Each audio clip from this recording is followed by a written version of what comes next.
berbahagia ini kita masih Allah beri kesempatan untuk bisa salat berjamaah subuh. Adalah Rasul menjamin barang siapa yang bisa salat subuh berjamaah fahuwa fi dhimmatillah kata Rasul. Yang salat subuh berjamaah di masjid, maka nyawanya, rezekinya ada dalam tanggungan Allah. Keselamatannya dijamin oleh Allah kalau saja sempat kita salat subuh berjamaah. Dan juga yang kedua, kita yang beriman kepada Allah dan Rasul-Nya, subuh adalah merupakan barometer bagi seorang hamba beriman atau munafik, mukmin atau munafik. Karena Rasul mengatakan solat yang terberat bagi orang munafik adalah solat subuh berjamaah. Artinya kalau sampai detik ini Bapak Ibu yang dirahmati Allah, ringan rasanya, mudah rasanya untuk berangkat ke masjid salat subuh, syukurlah kepada Allah, berarti Bapak Ibu masih dalam golongan orang-orang yang mukmin. Tapi nanti manakala sempat berat hati kita melaksanakan salat subuh berjamaah, dikhawatirkan kita telah mengikuti golongan-golongan orang munafik. Nauzubillah min dzalik. Salawat salam sama-sama disampaikan kepada Rasulullah sallallahu alaihi wasallam. Beliau adalah juru selamat bukan hanya untuk umat Islam tapi untuk seluruh umat. Rahmatan lil alamin Rasulullah sallallahu alaihi wasallam. Bahkan banyak sejarah mengutip orang Yahudi Nasrani pun merasa tertunjuki dengan hadirnya Rasul. Maka sebenarnya kata kita ini mengaku umat Muhammad justru tidak merasa ditunjuki oleh Rasulullah sallallahu alaihi wasallam. Salah satu contoh, Rasul bersabda dalam sebuah hadis, apabila masuk lalat ke dalam minuman atau makanan kata Rasul, maka minuman itu jangan dibuang hanya gara-gara masuk lalat. Celupkan semua lalat itu kata Rasul. Kalau buang lalatnya, minum airnya. Niscaya air yang pernah diberi lalat kata Rasul tidak membuat mudarat, tidak membuat sakit perut. Lantas orang muslim meneliti sabda Rasul ini. Sejauh mana kebenaran sabda Rasul ini? Ternyata pas diteliti, racun atau penyakit yang ada pada lalat itu letaknya di sebelah sayap sebelah kirinya. Sementara tawarnya ada di sayap sebelah kanan. Kalau dicelupkan semua, racun atau penyakit atau virus yang melekat di sayap kiri lalat tadi menjadi tawar dengan adanya sayap sebelah kanan yang dicelupkan dalam air. Ini diteliti benar. Makanya Bapak Ibu dirahmati Allah, yakinlah kita Rasul karena benar Rasul sebagai utusan Allah kepada dunia ini rahmatan lil alamin. Salawat salam yang kita bacakan niscaya nanti yaumil qiyamah dapat mempertemukan kita dengan Rasulullah dan mendapat syafaat darinya insyaallah. Amin ya rabbal alamin. Hadirin yang masih dirahmati Allah, di depan majelis takwa ada agenda salat tilawatul Quran, perlombaan baca Quran. Kita bangga, kita syukur kepada Allah Subhanahu wa taala, animo masyarakat, keinginan anak-anak kita untuk berlomba semakin tahun semakin banyak. Hufazul Quran, penghafal Al-Quran sudah banyak alhamdulillah. Qari-qari kita, qari'ah kita sudah banyak alhamdulillah. Tapi di sini perlu kita ketahui sedikit bahwa Al-Quran memang diturunkan oleh Allah Subhanahu wa taala bukan untuk lomba-lombakan, tapi untuk menjadi hidayah kepada kita umat Islam. Alif Lam Mim. Alif Lam Mim. Ini digabung. Allahu a'lam bimuradihi, kata ulama tafsir, khususnya Ibnu Katsir. Zalikal kitabu la raiba fihi hudan lil muttaqin. Itu kitab Al-Quran, tidak perlu apapun diragukan di dalamnya. Hudan lil muttaqin, menjadi petunjuk bagi orang-orang yang bertakwa kepada Allah. Hari ini alhamdulillah kita yang hidup di belahan Aceh ini dengan kanun Aceh yang berani melangkah ke depan, menjadikan Al-Quran menjadi syarat pimpinan daerah dari kecil sampai ke puncaknya, kades, mungkin camat sampai bupati dan gubernur harus bisa baca Al-Quran. Bahkan sudah mulai melebar lagi, calon pengantin juga harus bisa baca Al-Quran. Calon pengantin pria juga harus bisa baca Al-Quran. Ini mungkin tujuannya untuk membunyikan Al-Quran dan masyarakat Al-Quran bagus. Kalau saya pantau, inilah satu-satunya lagi syarat yang tidak bisa diutak-atik dengan syarat-syarat administratif. Kalau S1, S2, SMP, SMA ada paket A, paket B, paket C. S1, S2 bisa beli, tinggal wisuda saja. Tapi Al-Quran tak bisa beli. Ini pun kemarin pernah kejadian calon kepala desa testing baca Qurannya di kantor paket. Paketnya sendiri, kadesnya sendiri, akhirnya paketnya, paket lulus sajalah, pengen kali itu belajar sekali, Allah. Bahkan ada saudaranya jumpai saya, Pak Ustaz kan ketua NPO, cobalah bilanglah paket dulu juga cuma aku dulu. Oh, tidak bisa. Al-Quran tidak bisa ada upaya sokong menyokong di sana. Al-Quran itu dijaga oleh Allah Subhanahu wa Ta'ala. Sampai hari ini Bapak Ibu, belum ada Quran yang salah merajalela di masyarakat. Dijamin oleh Allah Quran tidak pernah salah sampai kiamat. Inna nahnu nazzalna dzikra wa inna lahu lahafizun. Allah, kami turunkan Al-Quran dan kami yang menjaganya, kata Allah. Kalau ada orang coba-coba menyalah-nyalahkan bacaan Al-Quran, ada yang menyalah-nyalahkan bacaan Al-Quran, tidak akan bisa, pasti ketahuan dimanapun dia. Walaupun di belahan bumi yang minoritas Islamnya, ada yang coba-coba menyalahkan Al-Quran, pasti ketahuan. Itulah mukjizat daripada Al-Quran. Yang hari ini kita umat Islam kurang mau peduli sama Al-Quran. Contohnya saja, tatkala bapak ibu beli Al-Quran, tatkala justru anak-anak yang juara MTQ pun dapat hadiahnya Al-Quran. Itu Imam Syafi'i bilang, makna firman Allah la yamassuhu illa al-mutahharun, tidak boleh menyentuhnya kecuali orang-orang suci, dalam kurung orang yang harus berwudu, tidak haid, tidak nifas, tidak hadas besar, tidak hadas kecil. Harus orang yang berwudu yang bisa mengikuti dengan satu. Walaupun ada orang mengatakan al-mutahharun adalah para malaikat, tapi Syafi'i dan para ulama yang berpendapat la yamassuhu illa al-mutahharun, itu adalah harus orang yang suci, harus dalam keadaan berwudu.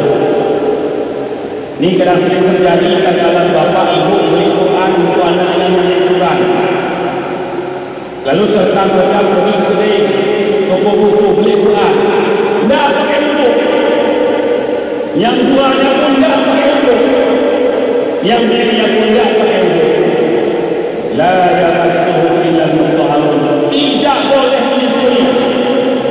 Kata-kata tidak boleh berarti hukumnya haram. Haram hukumnya kita umat Islam memegang menyentuh Al-Quran kalau tidak pakai uduk. Cuma Syafi'i memberikan keringanan lagi, boleh menyentuh Al-Quran tidak pakai uduk dengan syarat tangannya berlapis. Lagi dia tak lapis pakai kertas atau pakai sampul, pokoknya tangan tidak langsung menyentuh Al-Quran. Ini Syafi'i. Hari ini Quran juga yang terdengar di masyarakat, berapa ayat Al-Quran yang terbesit di benak kita sesuai dengan buku pelajaran agama kita?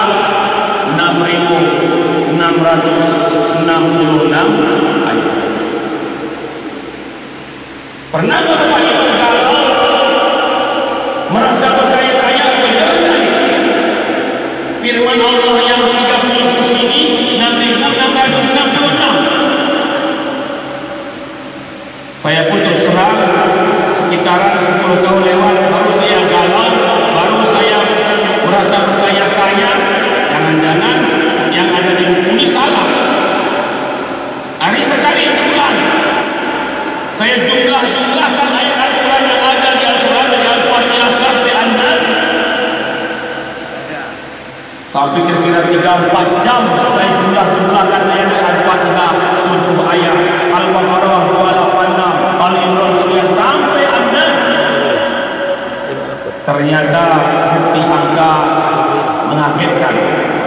Jangankan 6.666 ayat, 6.300 pun ternyata tidak sampai.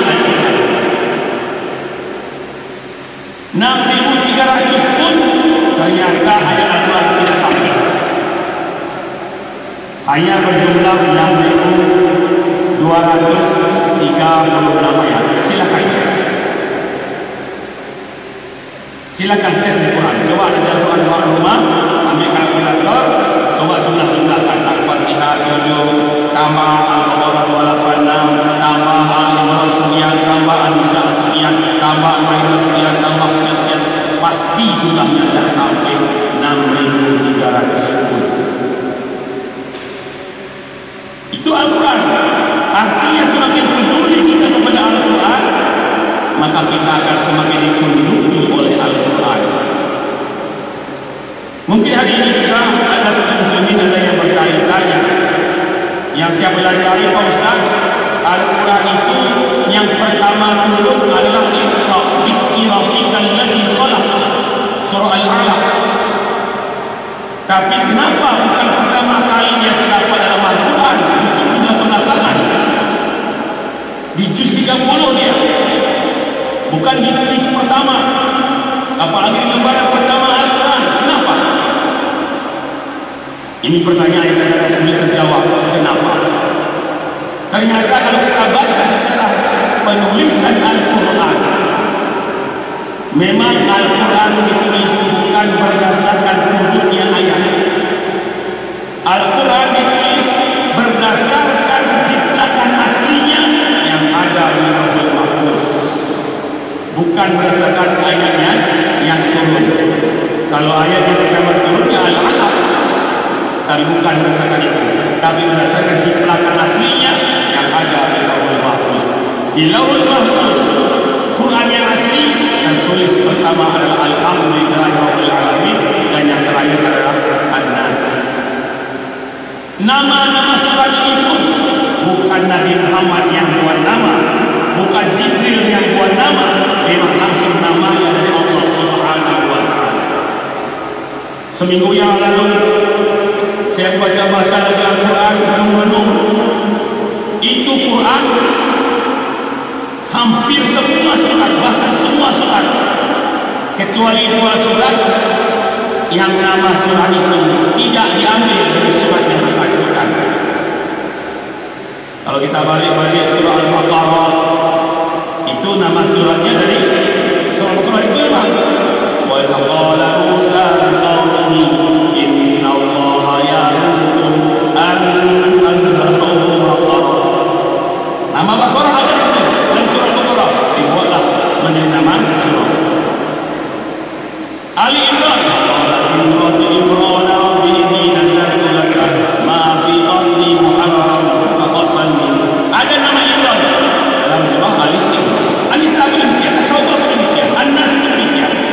qul a'udzu birabbin nas, surah Nas. Qul a'udzu birabbil falaq, surah Falaq. Al-Alaq demikian. Khalaqal insana min 'alaq, surah Al-Alaq. Ada dua surat yang tidak diambil dari suratnya. Yang pertama adalah surah Al-Fatihah. Tidak satu pun ayat Al-Fatihah yang bernama Fatihah. Alhamdulillahirabbil alamin arrahmanir rahim maliki yaumiddin sampai waladdallin, tidak ada tulisan kata Al-Fatihah. Itulah nama surat yang ada yang tidak diambil dari suratnya. Yang kedua Al-Ikhlas. Qul huwallahu ahad Allahu samad lam yalid walam yulad walam yakul lahu kufuwan ahad. Enggak ada kata Ikhlas di situ. Diambil dari nama surat di luar surat. Di tafsir diterangkan tentang ada kelebihan. Apa kelebihan Fatihah, apa kelebihan surat Al-Ikhlas. Dan mungkin dikaji dalam kesempatan ini sampai siang nanti selesai. Ini 30 surat Quran, 114 surat. Ayatnya ternyata tidak sampai 6.600. Hari ini siapa yang buat angka itu dulu, memang di buku agama ada 6.666 ayat. Bahkan ada bapak-bapak yang sengaja pesan nomor plat Hondanya, mobilnya 66666 supaya nampak mobilnya Qurani. Honda yang Qurani, beda 666 hasil. Rupanya salah malah. Silakan cek nanti. Yang benar adalah 6.236 ayat cuma sampai An-Nas terakhir. Ini Al-Quran. Yang hari ini Quran seolah hampir sama dengan Quran. Tidak. Orang-orang yang sibuk saking perlunya baca Quran tiap hari, kata Rasulullah SAW, "Man qara'a ayataini min akhir surah Al-Baqarah lam yuktab minal ghafilin." Itu Bapak Ibu yang sibuk kerja, minimal tiap hari konsumsi 2 ayat terakhir dari surah Al-Baqarah. Amana Rasulullah bima unsila ilaihi min rabbi wal mu'minun sampai terakhir 2 ayat. Itu minimal baca tiap hari. Yang dihafal, yang dibaca Qurannya. Kalau 2 ayat yang minimal kita baca kata Rasulullah, lam yuktab minal ghafilin, insyaallah dia tidak tergolong pada orang-orang yang lalai bacaan pada Rasulullah. 2 ayat yang minimal. Atau mau lebih dari situ, baca Qul huwallahu. Siapa yang baca Qul huwallahu sekali kata Rasul, itu sama dengan baca Al-Quran 10 juz. 3 Quran 30 juz. Maka Bapak Ibu yang dirahmati Allah, betapa sayangnya Allah kepada hamba ini supaya jangan tergolong kepada orang-orang lalai. Apa tujuan Rasul bersabda supaya jangan tergolong kepada orang-orang lalai? Nanti kala Bapak Ibu dan kita semua meninggal dunia sampai ke liang lahat, 2 malaikat akan datang kepada kita, satu namanya Munkar, satu namanya Nakir, dan salah satu pertanyaan Munkar Nakir itu adalah ma imamuka. Apa imam? Jawabannya adalah Al-Quran. Apa tandanya imam Al-Quran? Aku tiap hari baca Al-Quran. Mana tandanya? 2 ayat surah Al-Baqarah tidak pernah lupakan. Qul huwallahu ahad selalu kujajar. Itu minimal, dan nanti dia dapat Allah Subhanahu wa taala. Hari ini Islam pun terlalu banyak dengan media sosial, kemana-mana dulu. Oh, Facebook, ini itu bukan hanya merebak kepada kaula muda, keluarga milenial, orang sekarang ini, kakek-kakek pun ke Facebook. Nengok pemandangan pun jijik. Kakek-kakek ke Facebook itu. Di mana nih? Kecilnya huruf Facebook kok terbaca. Quran yang besar, ada yang besar, kaligrafinya hurufnya besar, sulit terbaca. Padahal Allah katakan wala qad la qad lam nauki qad nauki, 2 kata kuat itu sungguh-sungguh yassarna al-Quran, kami mudahkan Al-Quran lidzikri, untuk dihafal, untuk diingat, untuk dibaca. Fahal min mudzakir, kenapa masih sedikit yang bisa baca Al-Quran? Yang tua-tua mungkin mengatakan ini terlambat, tidak bisa baca Al-Quran. Tapi bertolak dari firman Allah ini, tidak ada kata-kata sulit. Hari ini telah diceritakan ada metode ikram yang 6 jilid itu. Pasti bisa. Baca Iqra 1 sampai Iqra 7, baca dah, bimbing dia dulu. Tamat Iqra 6, pasti bisa dapat. Hari-hari kita berkiah, lebih mudah lagi. Dapat 8 jam belajar, pasti bisa. Hari-hari kita ditemukan metode paling cepat lagi. Yahudi keserang saja kalau baca metode tadi, bisa langsung baca Quran. Yang jadi pertanyaannya adalah, Bapak Ibu yang sudah terlanjur tua dan dulu tidak pernah baca Quran, mau tidak belajar metode ini? Sampelnya ada. Di rumah saya ada nenek-nenek yang sudah terlanjur dari nenek dan bisa baca Quran, sekarang sudah bisa. Yang ajar siapa? Istri saya yang ajar, belum saya pun. Saya pun bisa. Istri saya yang ajar bisa. Dari yang buta huruf sampai sekarang sudah bisa. Sampai keempat sudah kayak berada. Nenek-nenek ternyata bisa. Kalau kita mau sungguh-sungguh membaca Al-Quran, Bapak Ibu yang dirahmati Allah, coba kita komparasikan rumah yang di dalamnya ada Al-Quran ditemukan orang-orang yang bisa baca Al-Quran isinya, dengan rumah yang tidak ada satu pun isi rumah itu bisa baca Quran. Coba Bapak Ibu komparasikan, banding-bandingkan, mana lebih sejuk kita mandang rumah yang isinya ada yang hafal Al-Quran, semuanya mengerti baca Al-Quran, ketimbang rumah yang besar, megah, pakai AC lagi, pendingin yang banyak, tapi isinya tidak satu pun bisa baca Quran. Coba. Atau coba bertamulah kapan-kapan.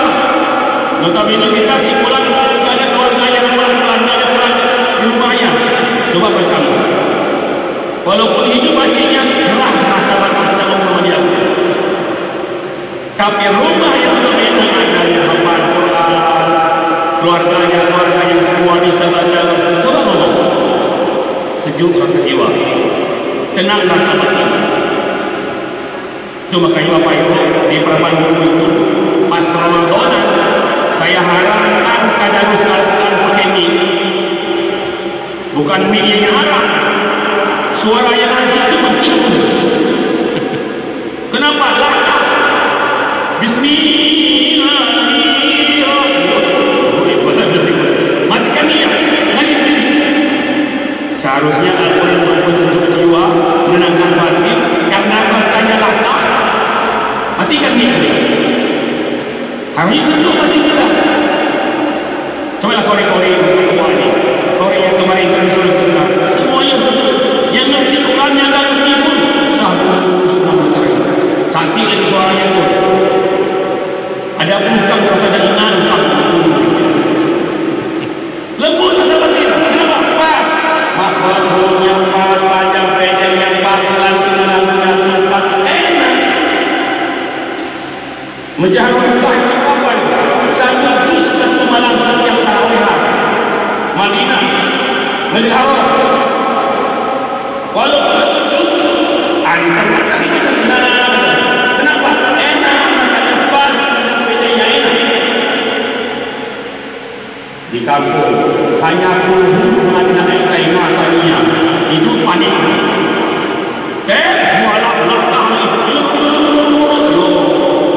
Udah latah, balap, habis sholat lain dulu. Harusnya pendidik jiwa. Kenapa? Karena salah membaca. Bapak Ibu yang dirahmati Allah, yang hari ini keluarga ada yang baca, alhamdulillah, teruskan. Kalau ada yang belum bisa, bisakan supaya jadilah keluarga yang Qurani, yang di dalamnya Quran di sana. Mudah-mudahan kalau kita mati nanti, kita dengan mudah